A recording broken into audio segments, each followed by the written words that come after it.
I really did exaggerate here. Today we are going to have a look at the Kolink Rocket Heavy, a tiny yet surprisingly versatile case. But before we begin, a really big thank you to Kolink and Caseking for providing us the case. Okay, let's get to the features. The Kolink Rocket Heavy is a small form factor case with a total volume of slightly less than 16 liters. Being meant for small form factor builds, the Rocket Heavy supports only Mini-ITX motherboards. The same applies for the power supply, with support for only SFX and SFXL sizes. In terms of drives, we can install up to 2 SSDs or one 3.5-inch drive behind the motherboard. For cooling, the Rocket Heavy supports 2 120 fans in the top using a removable bracket. Alternatively, you could also just fit a single 140 up there. Conveniently, one of the fan spots is already pre-filled with some unnamed black fan. Now, those were the restrictions because of this small form factor build. But from here on out, it will get big. Surprisingly, the Rocket Heavy does come with water cooling support. You can fit a up to 240 rad in the top, as long as you make sure that the rad and fans are not thicker than 5.5 centimeters. For the GPU, we actually get support for full-sized up to 340mm 3-slot GPUs. So 3070s, 80s, 90s are all supported. But instead of the usual way, the Rocket Heavy forces them to be installed in a vertical position. Of course, Kolink includes a PCIe 3.0 riser, so no need to buy anything extra. Positioning the GPU right in the front of the CPU does come with a drawback though. Having less space between them, we can only fit a up to 85mm high CPU cooler in there. Though it should be noted that Kolink explicitly mentions that the case lends itself for all-in-ones. The front I/O is actually way more than I expected. 2 USB 3.0s, 1 USB 3.2 Type-C and 2 USB 2.0. I don't get why you would want the 2 USB 2.0s, but okay. And of course a tempered glass side panel. No wait, 2 of them. Okay, so this is a small form factor case, and if you get one of these, you hopefully already know what you get yourself into here. It will be hard to cram your stuff in here, after all it's tiny. But this is also why you would get this. You want that feeling of having a bomb-ass PC that actually fits onto a speaker, right? That being said, Kolink did a pretty good job with compatibility in here. After all, being able to cram a 3090 in such a small case is still pretty rare. Okay, there are still a couple of things that I want to point out about the case. The GPU mounting can be installed in 2 different positions. By default, it's installed on the one closer to the glass. And I would always advise to move it to the back one, cause having the GPU that close to a sealed off surface like glass is not a very good idea. And moving it to the back will probably improve the temps quite a bit, so just do it and you will be fine. The PSU installation can also be a bit tricky. It has to be installed in the back onto this bracket in the bottom by screwing the screws from the bottom of the case. And yes, this is as wobbly as it sounds, but it's even worse if you realize that you won't be able to connect the power cable afterwards. You need to connect it beforehand by routing it through that small hole in the bottom. But when it comes to complicated steps, that's about it. The rest is pretty straightforward, and you even get small helping things, like the fact that you can completely remove the drive plate in the back. I don't use drives on my PCs anyway, and less is more in a case like this. Or that the Rocket Heavy uses a fan or radiator plate in the top. Being able to completely remove it, install the fans outside and then put it back just makes everything way easier. But before we get any further, let's put a system in here.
Wow, I really did exaggerate here.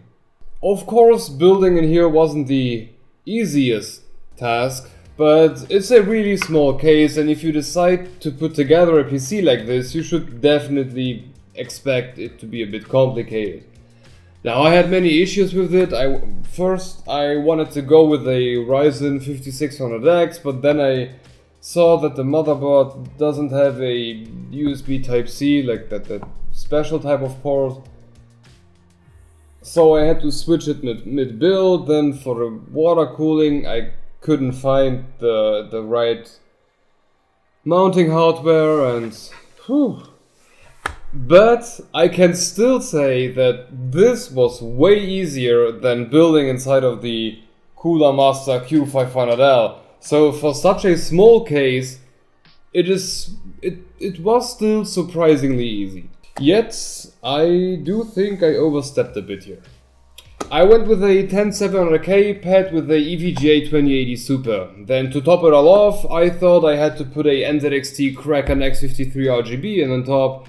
And honestly, it does look really thick, but damn, this is cramped. Additionally, I played myself here. I used Trident Z's and the Kraken and all, and I kinda knew that the GPU would be in front of them, so I don't know why I bothered to use so many RGB devices.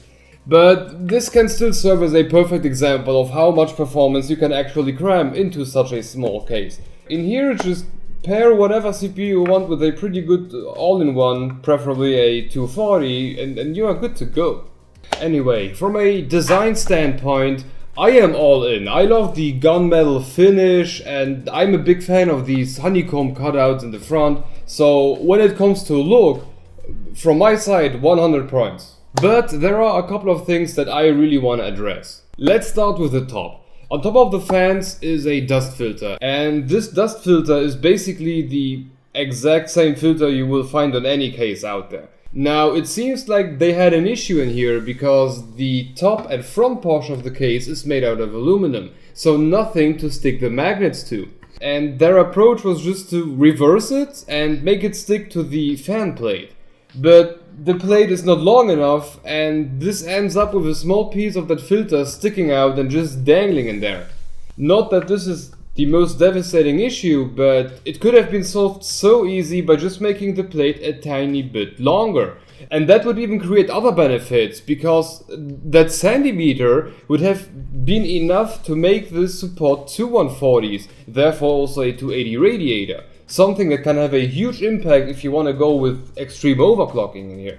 Maybe not extreme, but a bit. There is enough space for that modification. It just kind of looks like Kolink put this together and never tried to think slightly outside of the box. Like, is this 100% perfect, or can we tweak something a little bit? Don't get me wrong, I'm a big fan and I can absolutely recommend this case.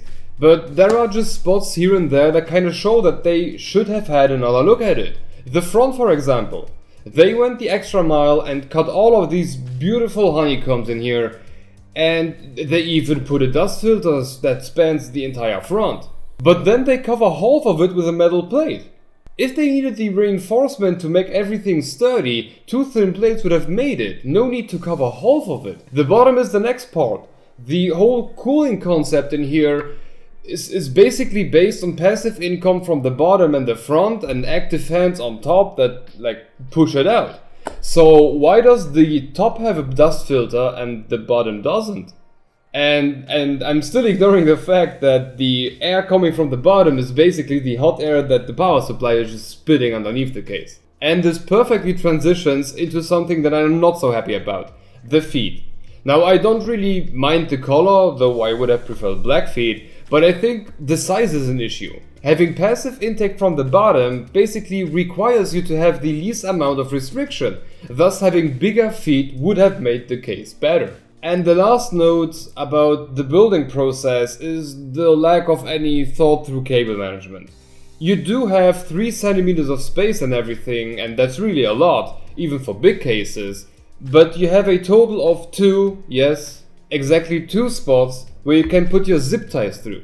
And the fact that the back of the case comes with its own tempered glass side panel kind of forces you to be creative.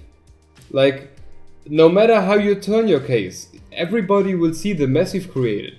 Additionally to all of this, I still have a very weird question. In the online manual, it states that there is support for a 120mm fan on the motherboard plate. Where? Where is that? But for now, let's stop with the nagging for a second and let's go to the thermals. Now, I won't be doing the usual case airflow test that I do for normal sized cases. That would be just kind of unfair for a tiny whiny case like this. So today we'll just be grilling the CPU and GPU and see how everything is performing as a whole. So we just left everything at stock with XMP enabled and then we grilled the CPU for half an hour. This left the i7 under 65 degrees while staying at 4.7 GHz. Then I just added firmware to the test. Now with every component trying to produce hell-like conditions, the CPU max temperature went a bit up and stayed somewhere in between 75 to 80 degrees, while the GPU stayed at 76. In a big ass full tower case, those temps would be quite bad, but bear in mind that this has 16 liters, so for a stress test that's still pretty much alright. Then I also asked the most important question: can it run Crysis Remastered? After playing for some time, the GPU temps were somewhere in the 60s, 70s, and the CPU was somewhere in the 80s. Generally, nothing was thermal throttling, and I was able to stay somewhere around 90 FPS all the time while playing on high. So, when it comes to cooling performance, this is by far not the best case out there. But it was never intended to be. It is supposed to be small, and it does a pretty good job at this. And in that regard, the temps are pretty good, especially because I crammed like 90% of this case full of hot hardware. Okay, to sum up the Kolink Rocket Heavy, I really like the case in general. For its form factor, I'm shocked that it can support full-on RTX 3000s, and because of that, there are almost no restrictions. Like sure, you have to go with Mini-ITX and the Mini-ITX PSUs and all, but when it comes to sheer power components, you are open to everything. The I/O is as good as it gets right now, and the thermals are actually alright for the small case. Sure, it's not an airflow king and all, but paired with a decent all-in-one, or potentially even a custom water cooling, you will be alright no matter what hardware you put in here.